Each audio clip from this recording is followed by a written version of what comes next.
Daily Broadside, day 572. I don't know if you saw this video that's going around about the, I think it was lacrosse. I get field hockey and lacrosse confused, but I think it was lacrosse. So it had to be somewhere up north, I guess. They don't play that stuff down here, I guess. There was a trans dude that was playing on a girls' high school team and completely leveled this girl and supposedly knocked all her teeth out. Now imagine having all your teeth knocked out. Dental trauma alone is bad enough, but you 16, 18 years old and you got no front teeth or however many she lost or whatever. Tens of thousands of dollars in reconstructive surgery, dental wise. I'm sure it was not cheap, but it's just bad, man. And I don't understand. The parents, I'm sure, of this girl were kind of like, it's a rough and tumble sport. It ain't swimming, it's a contact sport.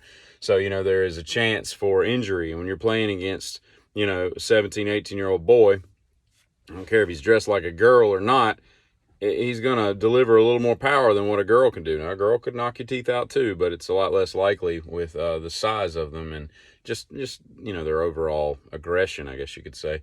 But, I imagine that the parents were beside themselves as to, did I fail my daughter kind of thing and everything. And, I don't have daughters, but I think I would have boycotted that and not allowed them to play. But then you're taking their dreams away and their likes and loves and all that stuff. That's a very difficult thing. My son wrestled all through middle and high school, and my oldest, and he was their girls wrestled on teams sparingly. You would see, there's probably 7 or 8 of them over the years that I saw in high school, and with the exception of one girl who won I think she was the 103 state champion and a heck of a wrestler. I mean, she had some gifts that most dudes don't have, and she just dominated. She's a really good wrestler.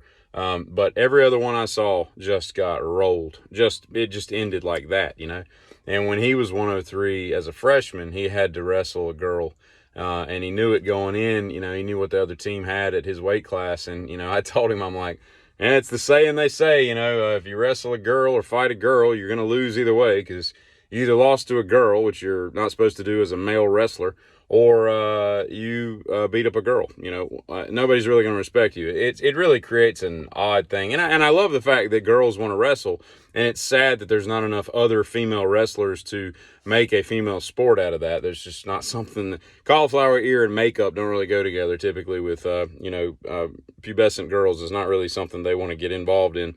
So I understand that, but it's a little weird too.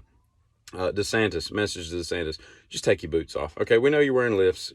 You've backed yourself into a corner, painted yourself into a corner that you can't get rid of. It is what it is. And I'm gonna tell you what, this is just dead wrong. Biden has nixed RFK having Secret Service protection, as every candidate in the last 40 years has done.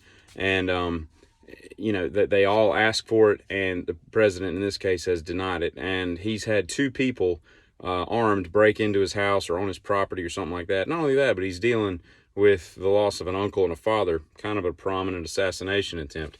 It's just kind of crappy, this stuff. The whole primary thing where he had to flip just to even have a chance and go independent because the DNC screwed him, and now they won't give him Secret Service protection. Are you that scared that he's going to take away some of your points, some of your votes, that you can't even allow the man to safely contest your presidency in the future? I mean, that's just such the opposite of leadership. I don't even know how to explain that. It just makes no sense whatsoever. And I went into the grocery store yesterday to get a couple pounds of deli meat, and I particularly enjoy the off the bone ham, right? Well, I mistakenly said, could I get 2 pounds of on the bone ham? And the guy looked at me like, off the bone ham? And I was like, tomato, you and your prepositions. Like, who? Okay, you know what I meant, okay? At some point, it was on the bone, okay? And he kind of gave me this look like, you want a whole ham that's still on the bone? Because I'll sell you that. I'm like, look, customer service, man. It just doesn't really jive with him. But I will say this, that off the bone ham or on the bone ham, whatever you want to call it, it beats any deli ham there is out there. It's just, it's like Thanksgiving in your mouth year round.